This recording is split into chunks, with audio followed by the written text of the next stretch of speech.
To get a bit more analysis now, let's bring in our international affairs editor, Philip Turle. Philip, first of all, can you begin by outlining the main points of the deal? Well, let's put it this way, shall we? When Ukraine was invaded by Russia on the 24th of February last year, if the international community hadn't stepped up to help Ukraine supply it with weapons, the war would have been over months and months ago, and Ukraine would probably be under Russian occupation now.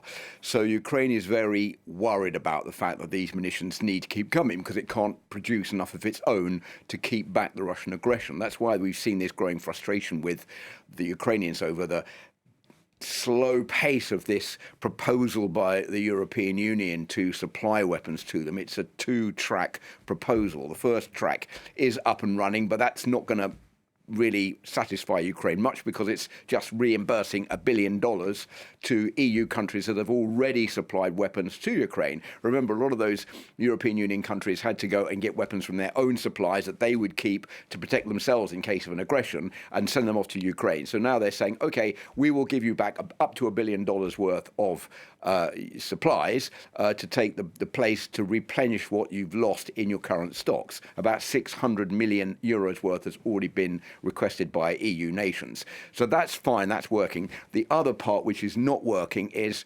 how the EU is going to produce these new weapons, up to €1 billion worth of new weapons, which are going to be then given to Ukraine. And there are two opposing camps within here, and that's why we haven't seen this part of the agreement signed yet by the European Union. On the one side, you have France, which is backed by Cyprus and also by another European Union country, which is Greece, and they're saying that they want those weapons produced wholly within the European Union. Emmanuel Macron has said that the European Union has to be independent of other nations in the world. They can't depend on the United Kingdom. They can't depend on the United States. Those weapons have to come from within the EU. On the other side, you have other European nations, notably Germany, you have the Netherlands, you have the Baltic states, and they are saying, well, we don't believe that the EU has enough time to be able to produce all those weapons because if they don't produce all those weapons, then we're not going to have enough weapons to be able to provide them to Ukraine. We have to bring them in from outside, from the United States, from elsewhere.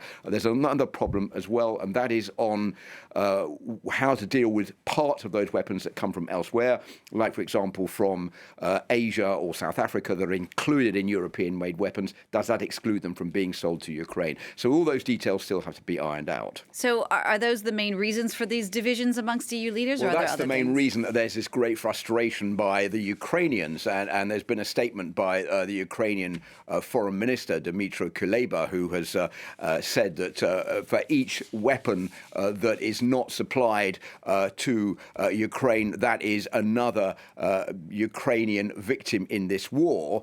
You can see the quote here behind me, and which is quite a difficult and different way of approaching the EU compared to the one that you were saying before that was used last year. And remember that Ukraine is also wanting to become a member of the European Union. But I think this shows two things. First, there is growing frustration from Ukraine. That's pretty obvious from this statement. And second, there is still this inability within the European Union to be able to come up with a solution that everyone will agree with. There are always dissensions. And that is something, even in times of war, when there is this growing threat, that the EU doesn't seem to be able to make amends about. Thanks so much for that, Philip. France 24's Philip Turle.